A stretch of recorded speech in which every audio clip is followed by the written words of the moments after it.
도쿄올림픽이 개막 전부터 코로나19 확산과 함께 각종 사건, 사고 등 잡음에 시달리고 있습니다.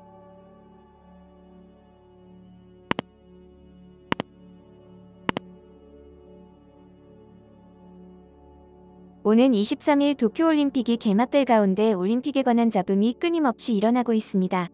일본 경시청은 최근 코카인을 사용한 혐의로 도쿄올림픽 전기기술 스태프인 영국인과 미국인 등 4명을 체포했습니다. 지난 16일에는 우즈베키스탄 국적의 올림픽 아르바이트생이 일본 국립경기장에서 여성 아르바이트생을 성폭행해 체포됐습니다.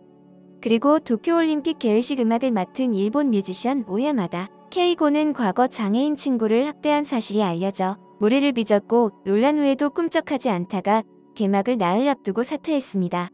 일본 극우 단체들은 하루가 멀다 하고 한국 선수단 앞에서 우길기를 흔들며 확성기와 스피커 등을 이용해 입에 담기 힘든 말을 외치고 있으나 일본 경찰들은 별다른 제지를 하지 않고 있습니다.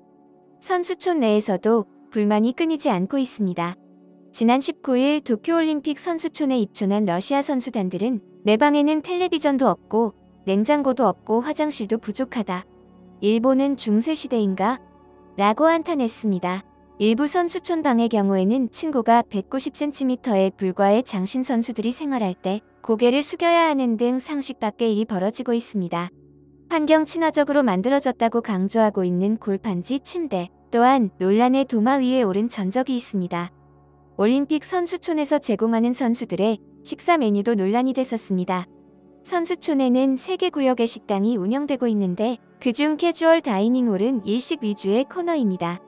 해당 코너는 후쿠시마 원전 사고가 발생한 후쿠시마현에서 생산된 식자재로 만든 음식도 내놓고 있습니다. 후쿠시마현 담당자는 복숭아, 토마토 등 과일과 넙치, 가다랑어 등 수산물 일부를 공급하겠다는 의사를 건넨 것으로 알려졌습니다.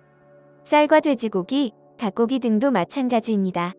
심지어 캐주얼 다이닝홀에서 만들어질 음식에 대해서는 따로 원산지 표기를 하지 않을 방침이라 전해져 논란이 가중됐습니다. 이에 대한체육회는 선수촌 인근 호텔을 대회기간 통째로 빌려 일본에서 공수한 검증된 식자재와 한국에서 가져온 재료를 활용해 만든 도시락을 우리 선수들에게 전달할 예정이라고 전했습니다. 방역 또한 문제가 되고 있습니다.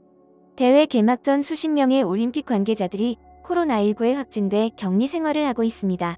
선수촌에서도 남아프리카 공화국 축구 선수들을 비롯해 다수의 관계자들이 양성 판정을 받았습니다. 무토 토시로 조직위 사무총장은 22일 기자회견을 통해 코로나19 환자가 급증하고 더 많은 양성 판정을 받은 선수가 늘어나고 개막식에 불참하는 스폰서가 많아질 경우 올림픽 취소를 배제하지 않고 있다라고 밝혔습니다. 이어 코로나19 상황에 따라 오자 회담을 다시 소집하기로 합의했다라며 확진자가 늘어날 수도 줄어들 수도 있기 때문에 그런 상황이 왔을 때 어떻게 해야 할지 생각해 볼 수 있을 것이라고 덧붙였습니다. 날씨도 상황을 따라주지 않는지 계속되는 무더위가 지속되고 있습니다. 미국 CNN은 올림픽 역대 최악의 폭염이 예상된다라고 전했습니다. 이와 같은 끊임없는 잡음들의 외신들은 도쿄올림픽을 스캔들 올림픽으로 부르기 시작했습니다. 지난 19일 영국 파이낸셜 타임스는 개막을 앞두고 코로나와 스캔들에 일격당한 도쿄올림픽이라는 기사를 보도했습니다. 해당 기사에는 부패와 성 스캔들, 코로나19 문제 등으로 도쿄올림픽이 최악으로 치닫고 있다라고 전했습니다. 한편 전날 기준 도쿄올림픽이 열리는 일본 도쿄도의 코로나19 신규 확진자는 1387명으로 집계됐습니다. 영상을 시청해주셔서 감사합니다. 여러분의 좋아요, 구독은 큰 힘이 됩니다. 지금까지 뉴스킹이었습니다.